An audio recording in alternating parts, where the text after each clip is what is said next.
But now, we still have comedy, though. We still have great comedy out there. There's always rambling Joe Biden. What the fuck? Joe says shit that even people with Tourette's go, no. No. What is going on? Joe is like your uncle who's on a new drug and hasn't got the dosage right. I'm proud to work with Barack America. He's not a superhero, you idiot. Come here. When FDR was on television, there was no TV back then. Come here, Joe. Sit down.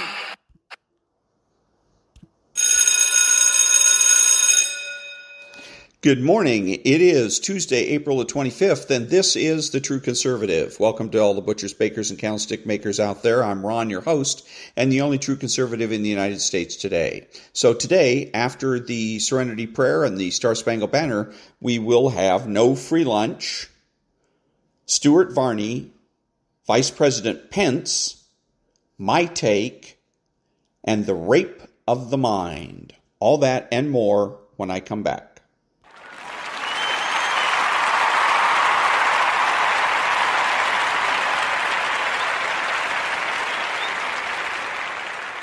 God, grant me the serenity to accept the things I cannot change, the courage to change the things I can, and the wisdom to know the difference. Amen.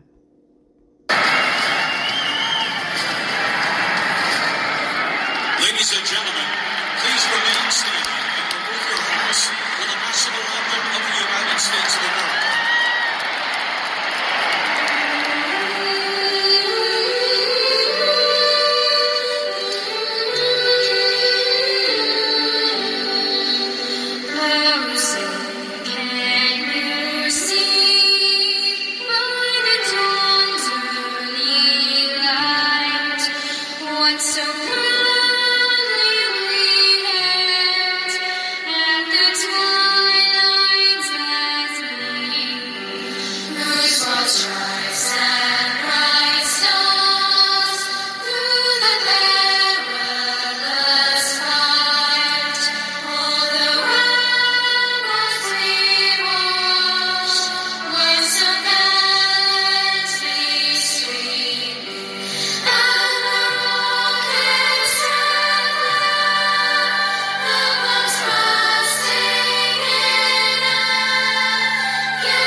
Thank you. And now there's no free lunch. 250 Economic Truths by David-Bahnsen.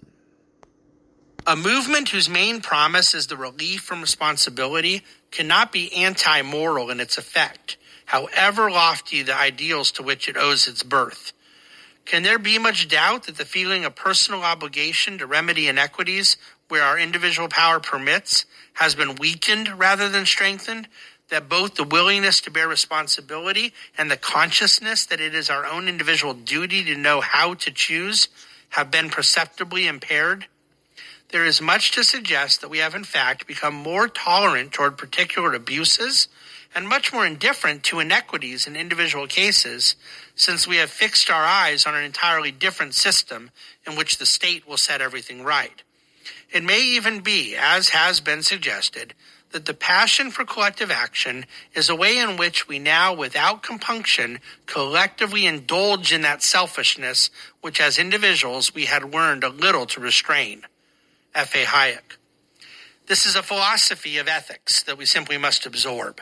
A gradual transition of the moral agency of the individual to the state can only lead to the demoralization of the individual.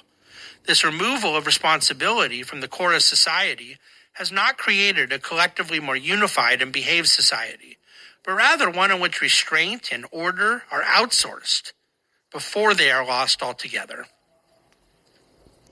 And that was There's No Free Lunch by David-Bahnsen. Back in a minute.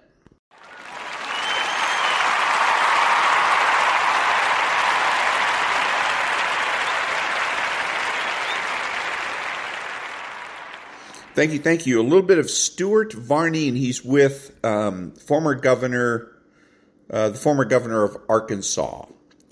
Let's listen in. Right.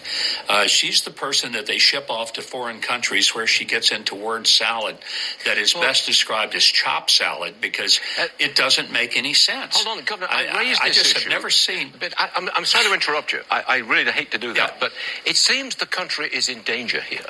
We've got a president who is 80 years old and he is infirm.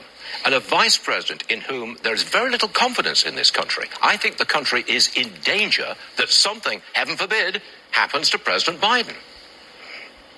So there you are. So he says, I think the country's in danger here. This is more predictions oriented. This is more where the right goes wrong. They make predictions. The predictions never come true, and then nobody listens to them. Because I think if the country's truly in danger, why isn't the populace up in arms about him running for re-election, Joe Biden or President Biden? Why aren't we all upset? Because every time the Republicans open their mouth, everybody yawns.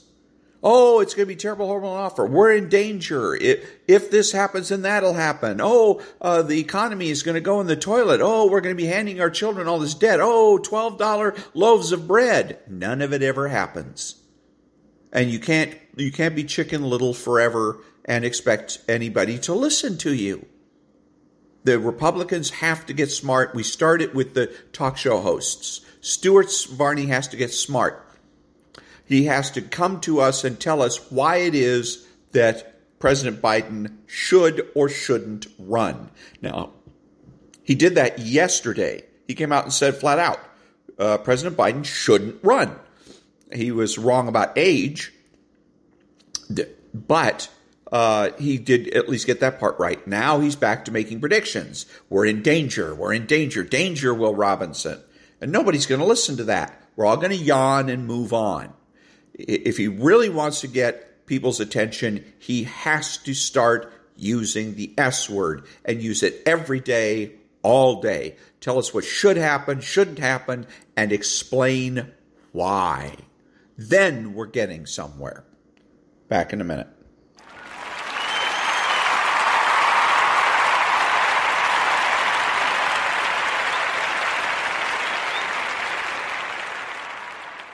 Thank you. And now, more Stuart Varney. This time it's what he calls My Take. And it's going to be about the San Francisco and the rampant shoplifting that goes on there. Those two numbers that just came out. All right. Now this. It's come to this.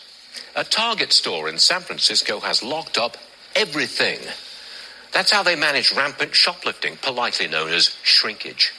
Of course, in California, there's nothing criminal about stealing from stores. Help yourself to less than $950 worth of stuff, and it is a misdemeanor. It's not just in San Francisco, but cities across the country. There is contempt for the law and no respect for private property. It's ruining our cities and is going to hurt the whole country. The consequences are serious. Office buildings are half empty, so commercial real estate values are tanking. Not good for the banking system. People are fleeing. Down goes income tax revenue. People are not buying. Down goes sales tax revenue. Cities will soon need a bailout. Another one. Here's one more. Education. Forget it. The dead hand of the teachers' union still runs the public schools. Crime. Dream on. They don't have the money to hire more cops. Don't expect much improvement. The mayors of New York and Los Angeles are overwhelmed with crime and homelessness. And Chicago, well, they've just elected a mayor who will double down on failed policies. As for the president, well, he knows the cities are a problem, so he ignores them and then blames Trump. Besides, they'll always vote Democrat. Odds are you'll be seeing more stores either locking stuff up or closing altogether. The cities in America today are a self-inflicted wound. Second hour of Varney just getting started. So the thing that I was thinking about while he was doing all of this was who's the biggest beneficiary of Target doing a lockdown? Because part of the problem for Target is once you lock everything down, now you have to hire more employees. Because I don't know if you've ever been in a Target or a Walmart and you go somewhere to get something and it's locked up. You got to push the button and then wait for an employee to arrive to unlock the cabinet, and that can take quite a while. It can take 5 minutes or longer. And sometimes I'm in a hurry. Okay, so I got to leave. I got to go somewhere else. But anyways, the point is that this benefits online selling. This benefits Amazon most specifically. Okay, so because if you can't get it at Target, it's a hassle to go to Target and then get an employee, wait around for an employee to unlock the cabinets.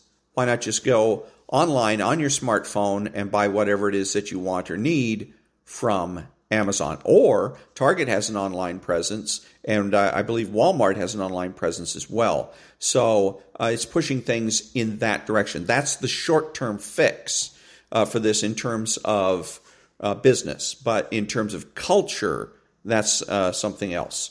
If it is the people on the streets that are doing this, the people that are squatting and trespassing that are the major looters, if you will, then that's what needs to be addressed. And it's crime, and crime needs to be punished. That means if we have to put them in jail or put them in prison, so be it.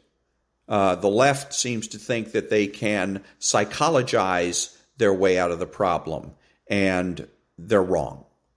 That's all there is to it. So, but anyways, that was Stuart Varney with what he calls My Take. Back in a minute.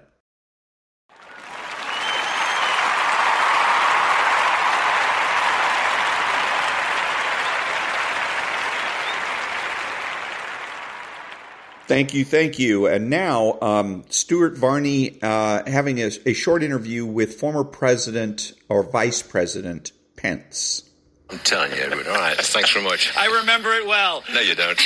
But thanks for saying that. Former Vice President Mike Pence is with me now. Mr. Vice President, good morning to you. It's great to have you on the show. Thanks, Stuart. Thanks for having me on. Seems to me that Donald Trump is running away with the Republican nomination at this point. What do you say to that? Well, honestly, I understand the concern the American people have about the failed policies of the Biden administration. But while I have nothing to announce on your show today, I think it's early in the Republican nominating process. I understand, look, people look at the record of the Trump-Pence administration, a record that rebuilt our military, revived our economy, secured our border, saw conservatives appointed to our courts. And despite President Biden's announcement today, the record of the Biden administration has been a disaster for the American people at home and abroad. I mean, Joe Biden has literally weakened this country on the world stage. His economic policies have created hardship for working families, and in a very real sense, look, it's a free country. He can run again. But I got to tell you, whoever is the standard bearer in the Republican Party, I welcome the opportunity to contrast our record, our policies built on economic freedom with the record of failure of the Biden administration in 2020. So the problem here is none of this has what the left likes to call traction. So Joe Biden, former Vice President Pence, is trying to put an albatross around the neck of the former or of the current president, Biden, by saying that his record and his economy and all this stuff. The problem is it doesn't stick because President Biden doesn't own any of it. He hasn't owned any of it because he refused in 2020 to make any promises, and he's failed to make any promises since then. No promises means no responsibility. That he can credibly, the president can credibly go out to the American people and say, don't look at me. Are there problems with the economy, or is there problems with the country? Of course there is, but don't look at me because I didn't promise you anything. There's a song like that. I never promised you a rose garden, I think is the way it goes. But that's what he's doing. Don't look at me. He doesn't really take credit. The politicians today never really take credit for good things, but they never take responsibility or blame for the bad things either. So what they do is they try to associate themselves with good news and distance themselves from bad news. It's all a psychological game. Okay, so and I'm going to analyze Joe Biden's 3-minute re-election announcement, which he made today later on in a different segment. So, but again, the point here is Vice President Pence and none of the Republicans get it. They don't understand what it is that the Democrats are up to, so they keep making the same mistakes over and over and over again. What Vice President should be doing is saying the biggest difference between Pence, Trump, and Biden, Harris is promises. That's what he should say is Joe Biden doesn't have the courage to make promises because he doesn't have the power to make them come true. That kind of thing. And say, we made promises and we kept those promises. That is much more effective than what he's doing now. Back in a minute.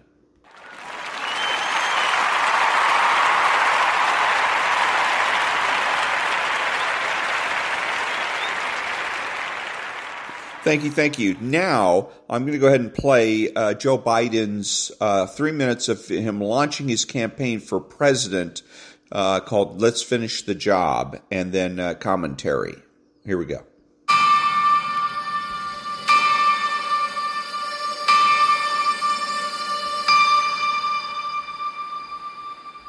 Freedom, personal freedom, is fundamental to who we are as Americans. There's nothing more important, nothing more sacred.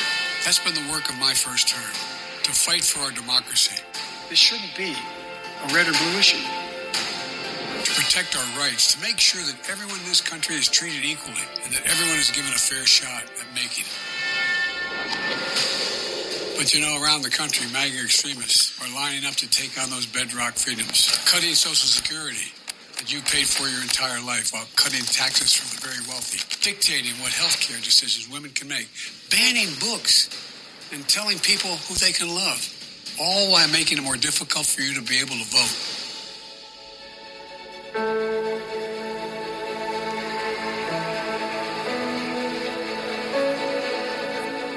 When I ran for president 4 years ago, I said we're in a battle for the soul of America, and we still are. The question we're facing is whether in the years ahead we have more freedom or less freedom, more rights or fewer. I know what I want the answer to be, and I think you do too. This is not a time to be complacent. That's why I'm running for re-election.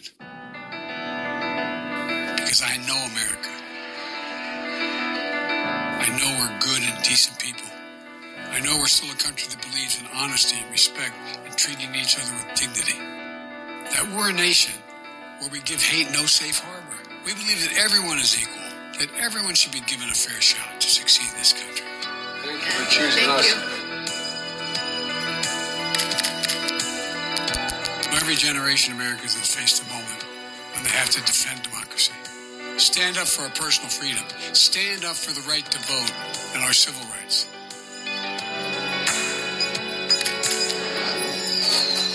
And this is our moment.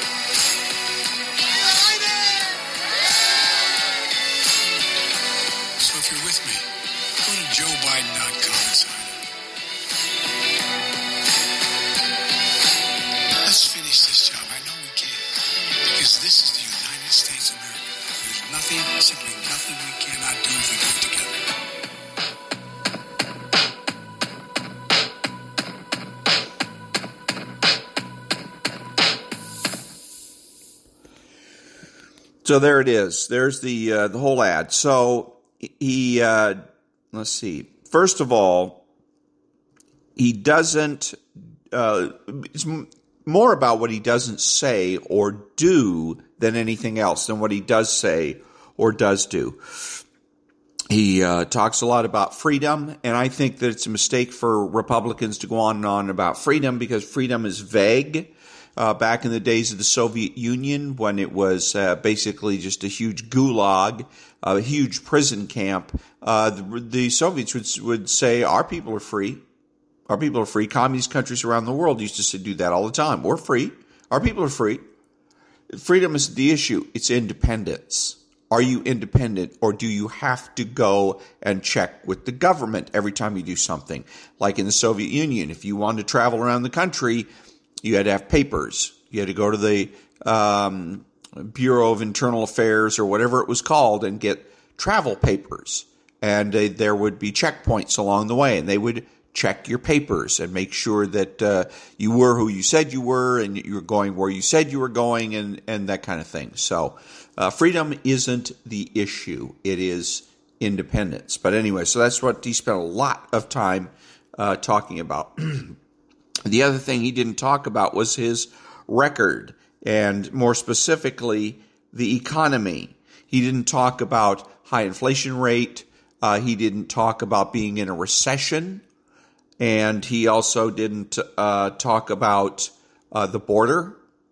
He didn't talk about any of his domestic or foreign policies. He didn't talk about Afghanistan. He made sure to steer clear of that. And he also didn't mention, by the way, that he's a Democrat. He left that out completely. He didn't say, I'm a Democrat running for president. He didn't even say he was running for president. He didn't ask for anybody's vote. He didn't come out and say, vote for me. Please vote for me. Or words to that effect. Let's see. So, yeah, and he doesn't do his like I said, he doesn't talk about his record. And he doesn't ask for the vote. And probably the most important thing is that he makes no promises. He says, let's finish the job. He wants to finish the job. But again, he doesn't promise to finish the job. He doesn't say, if you elect me, I'll finish the job. If you elect me, this is what I will do. These are the 5 things that need to be done in order to, quote unquote, finish the job. He doesn't say that. The whole thing is very general, and so it's very difficult for him to be held accountable. This is what politicians are doing these days. This is the reason that they don't make promises. If you make promises, you can be held accountable. You can be punished for not keeping your promises. So if you make no promises, which is the logical extension of under promise, over deliver, is to promise nothing at all. That way, you can more or less you can take credit for everything by simply associating yourself with good news. Every time there's good news, you hold a press conference and you talk about it. You don't necessarily take credit for it directly. You might mention the words "my administration" to manipulate people into going along with the idea that you did have something to do with it. But again, you make no promises, then you can't be held accountable. Nobody, and look at what happens with Biden or anyone else when people start complaining about various things that are happening. And one of them is potholes in L.A. Because of the rain. There's potholes, and we have the city which has the audacity to tell people not to fix their own potholes, because there was a news item where Arnold Schwarzenegger got out, him and some of his neighbors, and there's a particular, it turned out not to be actually a pothole. It was a road defect that was put there deliberately for a particular, as some type of a construction project put there by the city, and the city was supposed to come back and fill it in, and hadn't done so for a number of weeks. But In any case, it was a road defect that is going to damage people's cars. So he went ahead and took the initiative to go ahead and fill it. And the city had the utter audacity to tell people not to do that. Before you're going to do something like that, you need to call the city, you need to get permission, you need to have all the safety requirements and things like that done. And so then when the mayor was confronted about this, about the potholes, there's a lot of potholes, and why would you stop people from doing it? She basically blamed the reason that there's a lot of potholes on the people. She says basically she was saying that nobody was calling and letting the city know, but she didn't put it exactly that way. She said that if there's potholes, we can't fix it if we don't know they're there. So the people need to call us and let us know that these potholes are there. And I can't believe that nobody in the city of Los Angeles, second largest city in the United States of America, isn't calling to let these folks know about these potholes. But anyways, again, she ran the same kind of campaign Joe Biden is running, where she made no promises other than, actually she did make one, that she was going to declare homelessness and the homeless situation a state of emergency on her first day, which she did do.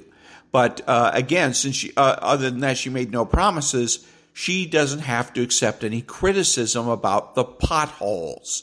She didn't come out and say and promise that she was going to fix any potholes. Now, this is one of the things where I suppose one of the previous mayors, Antonio Villaraigosa, could be commended, because he did actually come out and make the promise. Now, he way overpromised. He said he was going to fill in 1 million potholes, and it turned out like he filled in 1,000 or something. He was going to plant 1 million trees and fill in 1 million potholes. Those two promises that he made. And he didn't live up to either one of them. But like I said, the vast majority of politicians, they're not making promises. We can fix that by demanding that they do so. Republican talk show hosts can do the same thing by getting on their show every day and demanding to know what promises Joe Biden is going to make if he gets reelected. What does he promise to do in the 4 years he's going to get if he's reelected? So we can demand that these people make promises, or we can ask them for specific promises. Do you promise to do this? Do you promise to do that? So that we can hold them accountable, because otherwise it's impossible. They can have, and they won't, they're going to communicate the fact that they don't have to be held accountable to something, not so much with the words, but with their attitude. They're going to act as if, hey, I didn't promise to do that. How can you hold me accountable? How can you punish me for doing something or not failing to do something I never promised to do in the first place? So, again, we can go ahead and defeat that and what it is that Joe Biden's doing and other politicians by demanding that our office holders and candidates make promises. Back in a minute.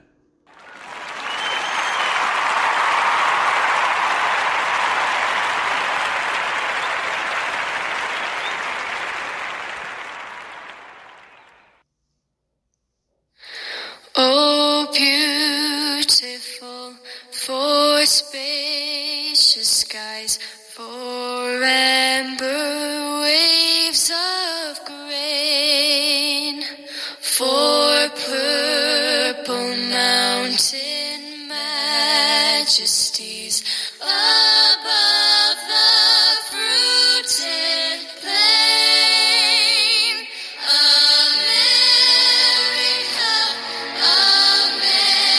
America, God save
sea to shining, shining sea.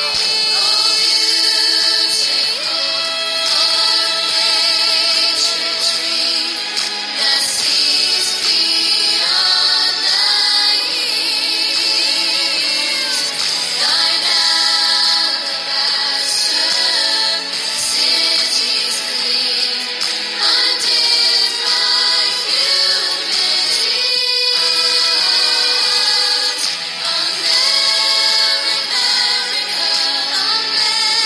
America, God shed His grace,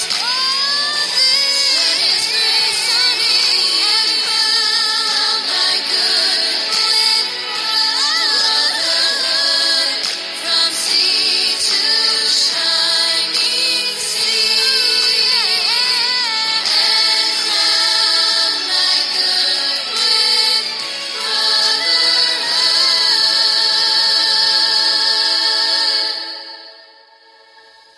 from sea to shining